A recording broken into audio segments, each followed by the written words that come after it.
Hello guys, welcome to part 2 of daily vlog. काल माझी गाडी खराब झाली होती, सो आता ती रिपेअरला दिली आहे आणि आजचा डे 2. सो मला काही कामं होती, बँक वगैरे जायचं होतं, त्यामुळे मी आवरून निघालो. रस्त्याने खूप पाऊस, त्यामुळे चिखल वगैरे फुल. बँकमध्ये जाऊन काम पूर्ण केलं, इन्क्वायरी केली आणि मग निघालो घरी.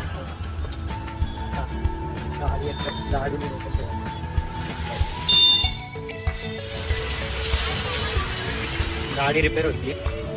गाडीचं रिपेअरिंग चालू आहे. रात्री 9च्या अराउंड गाडी रिपेअर होऊन झाली आणि मी टेस्ट ड्राईव्ह पण घेतली. एकदम स्मूथ गाडी चालत होती. गाडी काय स्मूथ चालायला लागली आहे भाई. रिपेअर चांगली झाली आहे.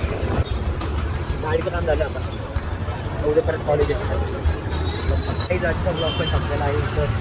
Second heart daily blogging 30 days daily blogging करणार आहे. गाडी वगैरे झाली आता उद्यापर्यंत कॉलेज.